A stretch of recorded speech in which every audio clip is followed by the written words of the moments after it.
Good afternoon, everybody. Welcome to the CalPADS Q&A. It is July 31st, 2024. My name is Paul Higgins. I'm a data analyst working at CSIS supporting CalPADS. All right, I'm moving into announcements. The end of year is still in process. Last Friday was the 26th was the initial deadline, and we had an outstanding completion rate. I don't have the exact number, and Angela's going to be a few minutes late, so she'll have that number for us, but I don't right off the top of my head. Earlier in the final deadline before the end of year is going to be the 16th of August. So just over 2 weeks from now, we want everything final, or everything needs to be finalized, including end of year 3 and 4 being in SELPA approved. Earlier today, we did have some issues with DD, CDD, and files or end of year submissions not refreshing in a timely manner. That has been investigated, and a fix should be in place. I just saw right before we got on, there was a message coming through on one of our channels saying that they were confident that things would be flowing right now. So during the call, if anybody who's had a stalled CDD job or is waiting for a refresh, just keep an eye on it and let us know if anything happens. Let's see here. No new flash messages have come out since last week, so we don't have any of those to discuss. Gary, Alex, you got anything for the group? No, but I think Sean does. And that's where I was going next. Okay. Go ahead, I Sean. What do do. you got for us? Thank you so much, Paul. Thanks, Gary. We just want to echo CSIS's senses of yes, congratulations to you all that met that initial certification deadline for July 26th. I don't remember the exact number. I want to say it was either 17 or 23 that didn't. Thank you, Angela. There were only 22 LEAs that did not meet. Overall, this is, I believe Angela concurred that this was our best to date for our CalPAD submission. So keep up that energy, keep up the excellent work. And again, thank you, thank you, thank you. We're not done yet. We still got that home stretch to August 16th. If you have corrections that need to be made, please go ahead and put them in there. Thank you, Sean. Thank you. Alex, do you have anything for the group? Hint, hint. I suppose, yeah, letting people know that this is my last Q&A before I leave for maternity leave. So I will see you all back in 3 months. And hopefully things haven't changed that much in CalPADS where I won't know any answers. All right, Alex, we're wishing you all the best, and we expect baby pics. Yeah, thank you. All right. With that, Angela, do you have anything for the group? I do not have anything, except also good luck, Alex. Thanks. All right, we're going to move off into the Q&A, and we're going to start with Heidi. Q1, why is CERT 170 only a warning? Can you speak to what the PSTS EOI 4 data is used for as opposed to the PSTS Fall 2 data? Well, let me take the second part there first. The end of year 4 is for special education. The Fall 2 is for CTE completers. So there's two different populations that this is collected on, and right now we're in the special ed portion of that. As to why the CERT 170, no SPED PSTS, oh, it's because there's potentially no qualifying SPED students. And we can't penalize you for no ability to provide to us. So it's a warning just to make sure that you have checked that all of your SPED PSTS data has been uploaded. It's just kind of one of those flags hanging out there that we want to make sure that you've been warned. But again, we can't penalize you for something that you don't have. Moving on to Leah at 302 Q1. I have a question regarding initial U.S. enrollment dates and would like to submit 2 scenarios for guidance. Please let me know if there are any other considerations.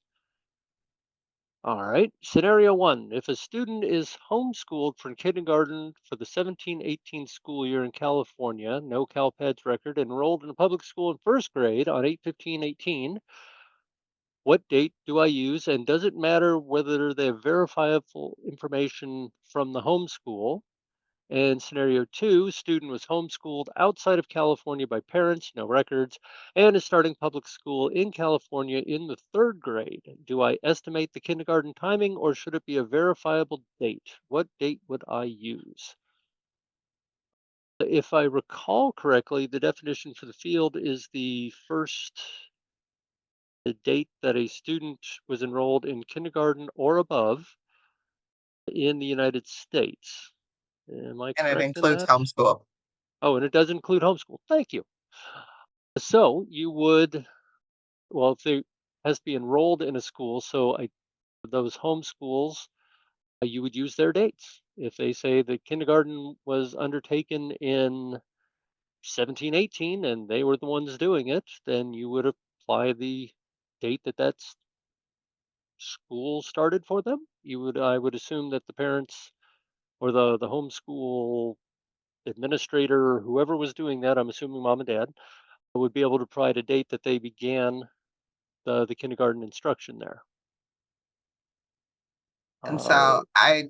I have a comment though, more so when it says that they don't have any records, even the private school affidavit should be families, records for that, or if they had a private tutor. So to me, there are records there. Does your LEA might have to do a little bit more digging or ask the correct questions in order to obtain the information? Yes. But the records should accurately be there. All righty. Thank you. And I just erased my box. Hold on. There it is. All right. Moving on. Autumn at 3:03. On the SPED side of things, for a student who previously did not qualify, and has a status of not eligible, and who is assessed again and continues to be not qualify, we know the status doesn't change. However, they are also not on the 1614, unlike other DNQ who were not previously assessed. Sorry, this came up after the SPED data hours. So 2 assessments, but only the SWDS for the first one exists. So it's going to be dated. Oh, okay. So it has to students with qualifying. All right. So that SWDS record needs to overlap the qualifying enrollment, but technically it does. Dominic, you got anything for me? Sure. So she followed up also to ask if the students would not count on the report or towards the UDC. So, thanks for displaying 1614. It's exactly right as far as what records are going to be included on this. And the qualifying SPED records are our plan and SWIDS records as well. So in this instance where you're not sending up a new status, so to speak, even though it is the result of a new meeting, it's not going to accept that status. However, you can find the student on your 1624 monitoring report, as well as, and I don't have it right in front of me right now, but maybe your non-participation 1622 and 1623. But as far as whether or not the student would count towards the UDC, I don't have that answer.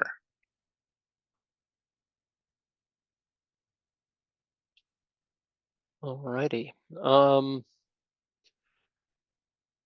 guess for most of your question was answered, but for the remainder, we obviously don't have the resources necessary to answer the one about the UDC. So if you wanted to open a ticket up, we will get that either addressed or sent on to somebody who can address it. Exactly. Thank you, Paul.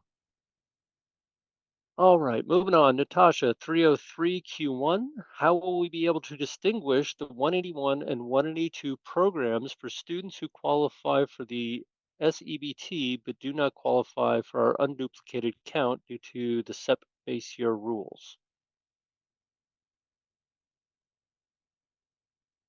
Thanks, Paul. So I have, I love it. He was like, and shut up. So I have a kind of a standard answer for this one. So this goes out to everyone that is worrying or has this concern. We hear you. We're working on it. Will there be subsequent flash information? Yes. But let me go ahead and just read you my standard answer for right now. The local control funding formula, or LCFF team, is currently working on necessary updates. Although collecting data during non-base years is permitted, it has not been standard practice. As the summer EBT program is newly implemented by the USDA, the CDE is actively addressing and resolving any issues that arise. So, from our LCFF team, are we aware of it? Yes. Are we working on it? Yes. Our nutrition department is as well. We hear your concern. Will there be a subsequent flash that has more detailed information, or at least pointing you to a web page for CDE that has this information? Yes, there will. All righty. Thank you, Sean. That was helpful. Let's see. Let me pass this. Not sure what your comment there is for Sue-Ann, but whatever it is, it has nothing to do with the country of birth. Just so we're all clear. Terry at 306 Q1, continuing 12th grade students who did not complete the 23-24 have an E156 as they are expected to receive their high school diploma in July. Students have a one-day enrollment and exit date in the 24-25 academic year with completion status of E23100. Will they be counted in the 23-24 graduate cohort, even though the record reflects the one-day enrollment in the 24-25 academic year? And this was addressed in Flash 274, which Alex has up on the screen. And in it, it has the statement that students in grade 12 yes, songs that happened before August 15th, they will still be counted in the 23-24 cohort. And it's in there, I swear it is. There it is. Yeah, songs that's on or before the 15th of August.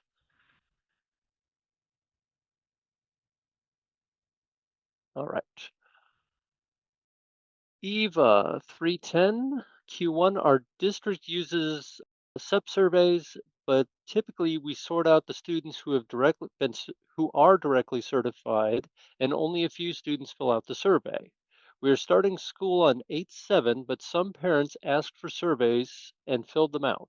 Can I send program records without an active enrollment, or should I wait till start the school year and send a program record then? Wait for the enrollment data to exist. Make sure they show up so that way you don't end up with orphan records.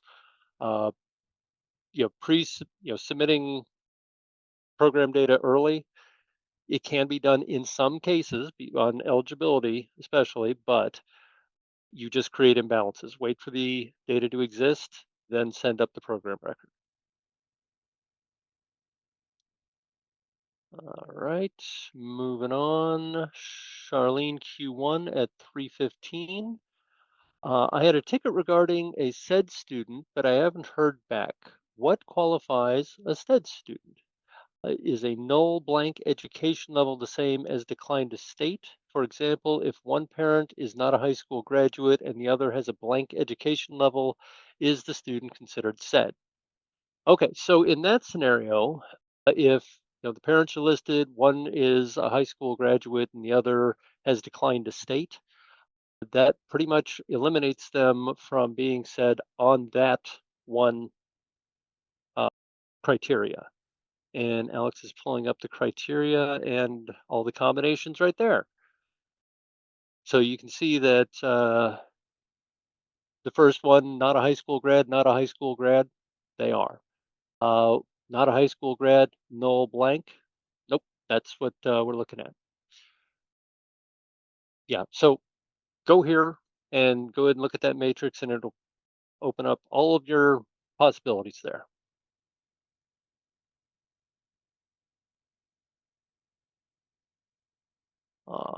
Just as a side comment, Sue Ann, we don't have a question from you. I heard you say that it keeps disappearing. Sadly, that's not on our end though. So if you want to just Actually, I've been type it. putting I put them into the dismissed box by accident consistently. No, that's fine. I went to the dismissed and we still don't see her actual question. We only saw the part that was like a type, like it was a part of a question that you I got it. acknowledged. Okay. I think what she's concerned about is that nobody can see the dismissed questions except for, I believe, maybe the hosts or panelists. Whereas if they were in the answered tab, if they were marked answered, viewers could still go and take a look at the answered questions. It looks like they're all popping back in. All right, I got them all reopened. Now I got to figure out how to get them into the answered box. Oh, there we go. Easy enough. Look at me doing the housekeeping right in front of everyone. Yay.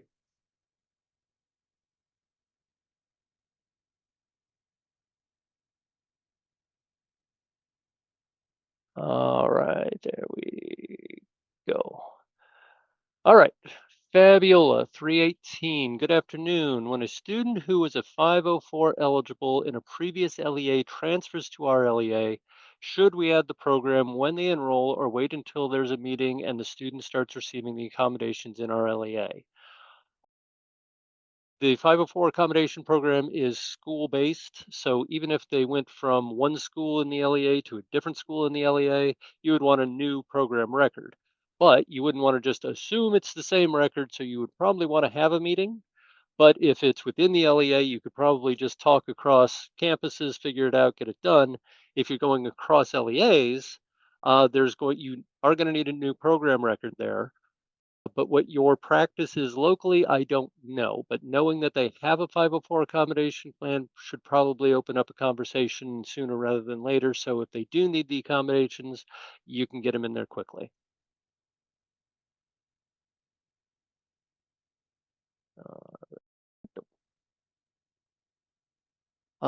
Judy 318, is it possible to submit blank fields for parent ed level?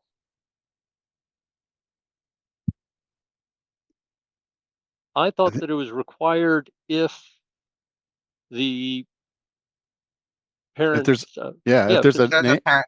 if there's a name there, there's a validation that you have to fill it out. But if there's only one parent, then of course you wouldn't have to fill out the second parent's.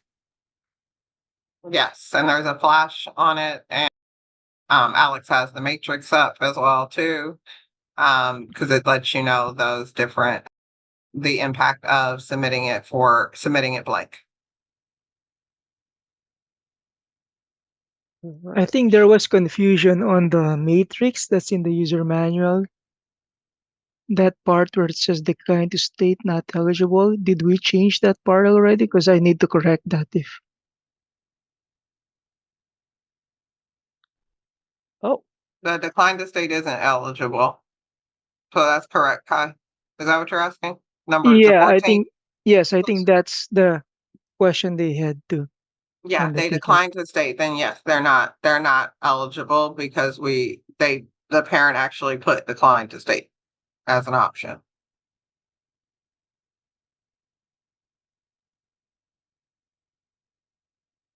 All right, going back 318, Sue Ann, Q1, that is my question. You're a deep thinker there, Sue Ann. Not sure where to go with that.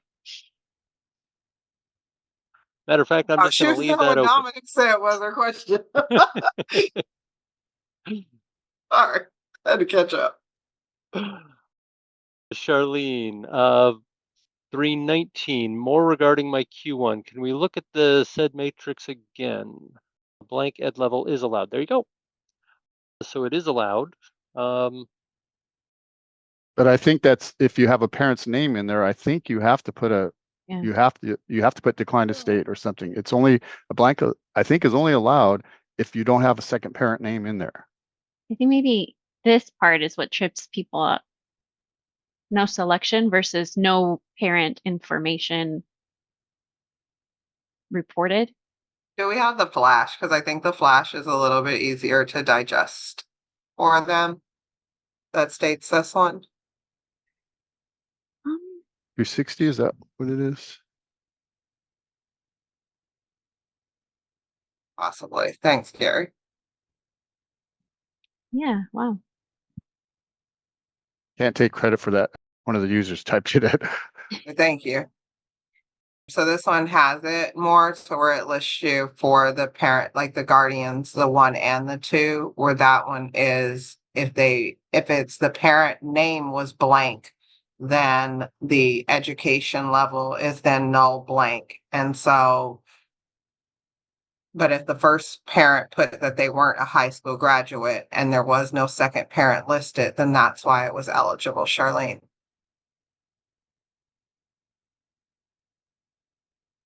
All right, thank you for that. All right, that one. And thank you, Rocio. I think I'm pronouncing that right. I'm sorry if I'm not. I'm Hawthorne. And so thank you for putting in the flash. Yes, thank you. I'll actually read it out. So it's 321 from Rocio, Q1 from Flash 260, reporting the highest education level for each parent. While LEAs are not required to update historical data, the highest education level for both parents will now be required when the LEAs update or add a SIMP record for a student. Does this statement still apply, or should we update all of our students' data to include both parents' ed levels?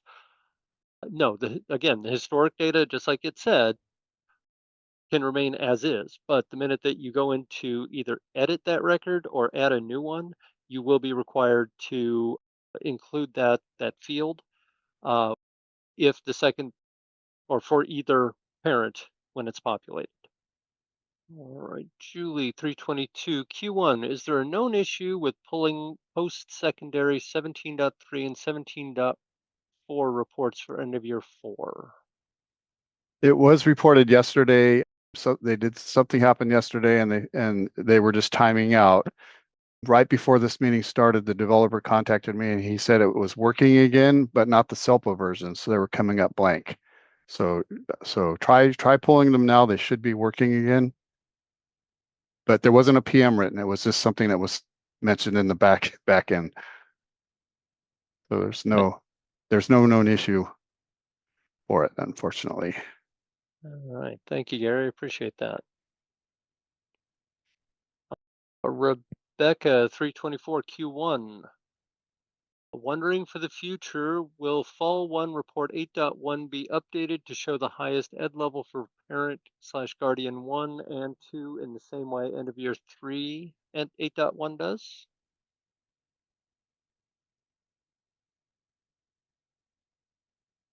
I thought we did this on our report. I don't remember if it was 8.1. I thought we did so. Yeah, I can't imagine that the 8.1 between Fall 1 and end of year 3 would differ on that field. We don't have anyone from requirements on this call, I don't think. No, Meredith is on vacation. Okay. Rebecca, can you put in a ticket, please? All righty, thank you much. Diane, 325 Q1. Sorry, just logged in. Not sure where we're at. I have a question regarding the WBLR. It is my understanding that WBLR data does not count towards CCI after the 5th year. Does this mean 5th year seniors or 1st year adult transition program?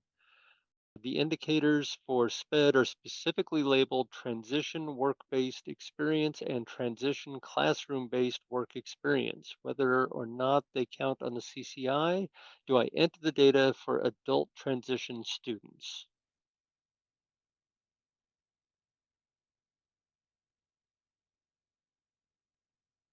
So let me just clarify that the reason the word, this is Brandy from CDE, by the way. The reason the word transition work-based experience, transition classroom-based work exploration is in the titles of those work-based learning programs is because they're intended to capture either coursework or work experience to assist the student in their transition from secondary to post-secondary. Okay, so it doesn't mean they're for transition students necessarily, right?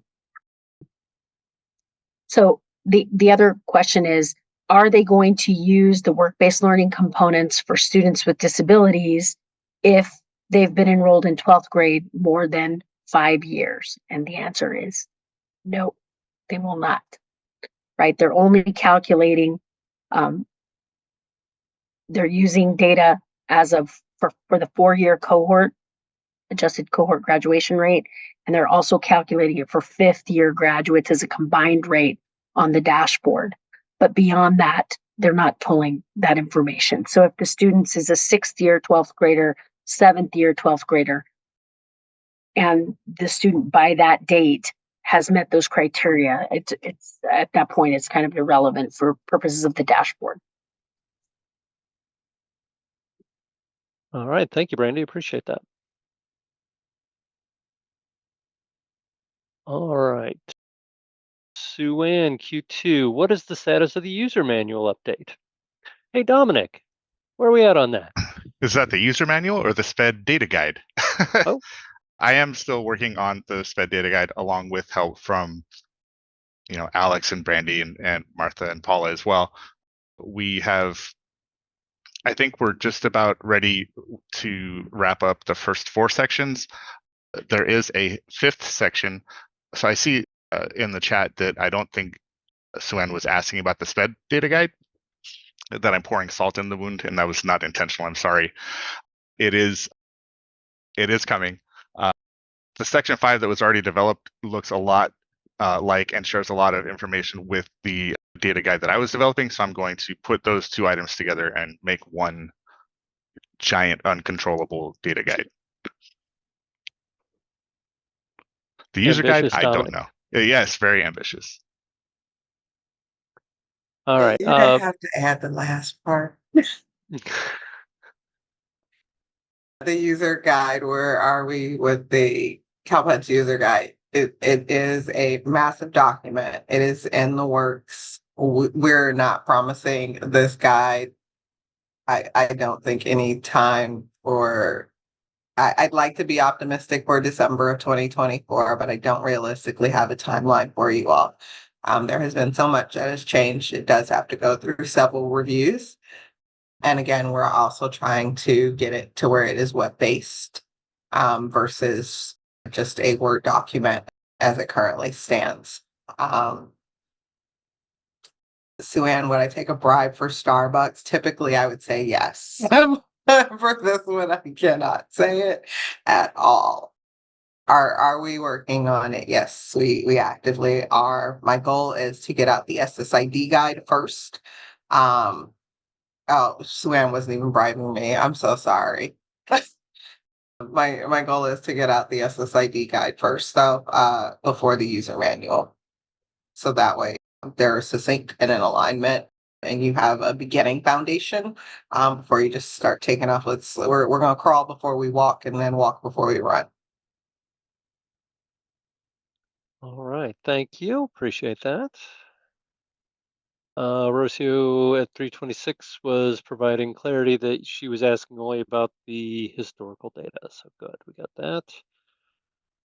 And Leah's thanking Rebecca, so we can go ahead and dismiss that. And now we have no open questions. So I'm just going to leave it with uncomfortable silence. Weren't we going to switch to the live feed of the Olympics? Oh, excellent point. Okay, Yeah. very nice. All right, let's bring it on. I'll do my best to commentate. I didn't get to see all of the women's gymnastics team winning gold last night, but I heard it and saw clips, and I was like, yeah, I was so proud of them. I hadn't seen anything at all. So I looked up on YouTube last night one of Simone Biles' tumbler. Is that what it's called? Tumbling. She's amazing. She is phenomenal. It's just unbelievable. And she did it with a calf injury. Oh my gosh, really? Yes. Like there's one on, I saw a clip and they were saying that she was on the beam and they were like, she is holding on to the beam literally with only her toes and showed a screenshot of her toes. I was like, dang, you gotta make sure you got a pedicure going on, huh? Well, Kelly, it's on YouTube. She said it first cut out. Well, her feed cut out in the middle of her Simone's floor exercise. So you can go find Yeah. it on YouTube. I'll go watch it. But the That's one away. Partly women's because I hadn't seen rugby, any. women's Oh, yeah. rugby clips I cried every single time. I watched it like 3 times and I cried every single time I watched it. So you have to watch that one. I've never watched rugby before in my life, and now I am obsessed with Yeah. the yeah. All right, got to get back to business here really quick. Oh. Charlene, 332 Q2. Where do I find the document about the additional set again? Could you post the link to that matrix? Yes.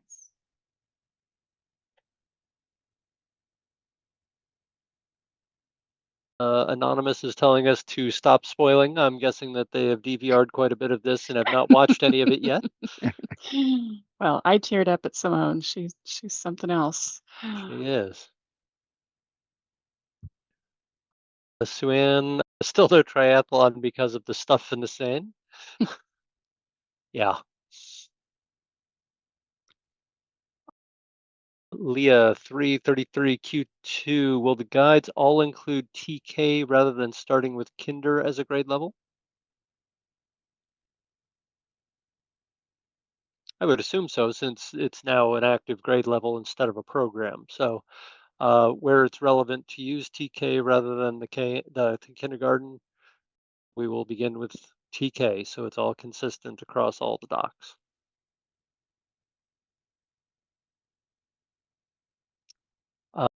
Rebecca, 334 Q2. Any updates on end of year 3 report 8.1 known issues?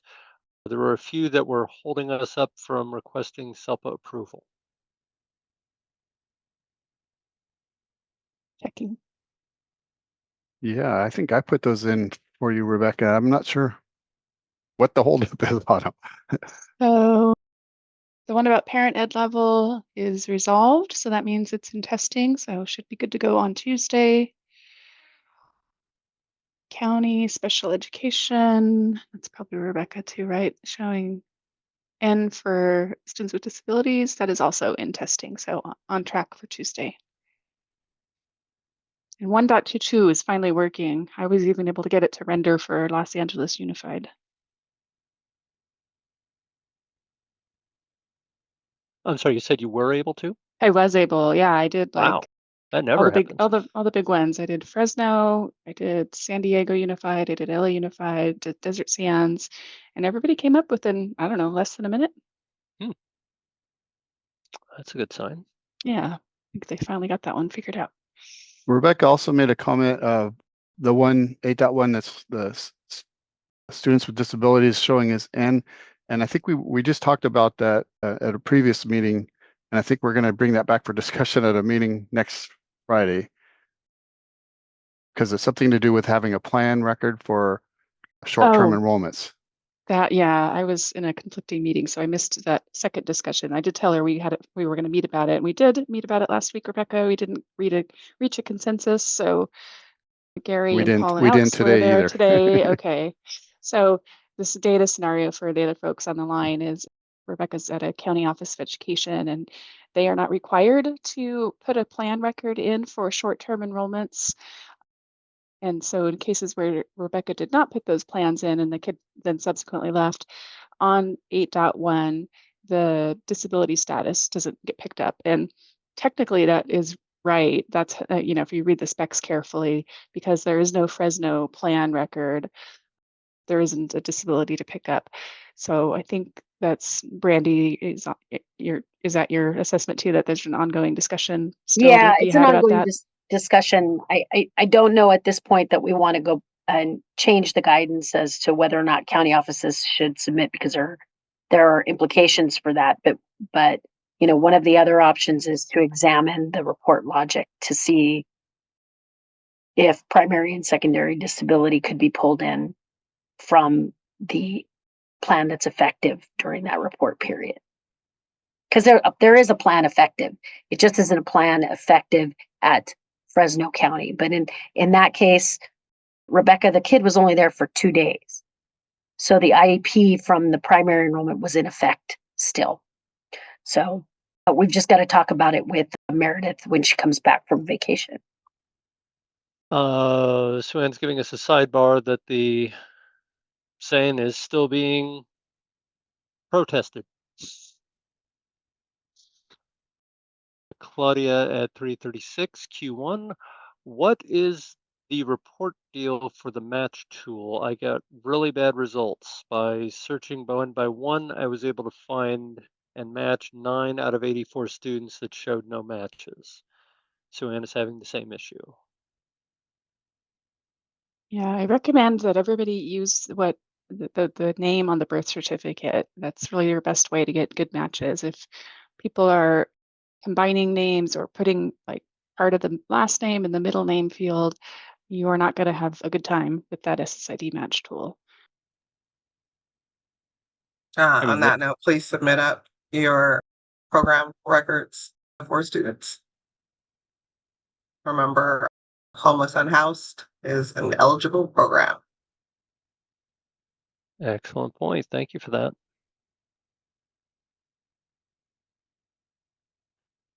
All right. Well, we've been quiet in the Q&A box here for a little bit. We got 20 minutes left. I could give you back to you for your whatever you'd like. And then we can all meet back here next week. If that's amenable, then I will say goodbye and wish you a good week. If you have a question, problem, concern before then, please open up a CALPADS service desk ticket and we will get it back to you as quickly as possible. In the meantime, I'll work hard on end of year. If you have any questions there, please submit them and we'll hopefully get you done as quickly as possible. And good luck, Alex. And Thank good luck, you. Alex. We're I gonna miss you, appreciate that. Alex. Gonna miss you too, Yeah. Kara. Kara says she's retiring. Yes, Pass her. congratulations. Congratulations, Kara. Yeah, Kara from Plaster. I was like, yay. We had a request to share congratulations. Make sure that we congratulate you guys for such a well done job for July the 26th LEA deadline. We had a very good run and it was great teamwork. So we went ahead and made these slides real quick and on the fly so we can Nate's a good guy. You know how Nate's Thank when you, you ask him to Nate. do Thank something. you, Marshall. Thank you, I Nate. emailed it at like And Mark. last minute and they come through. I'm like, yay, guys, come on. All right. Okay, guys, we got it from here. I'm going to get ready to shut it down. And thank you guys for all your hard work again. Thank you.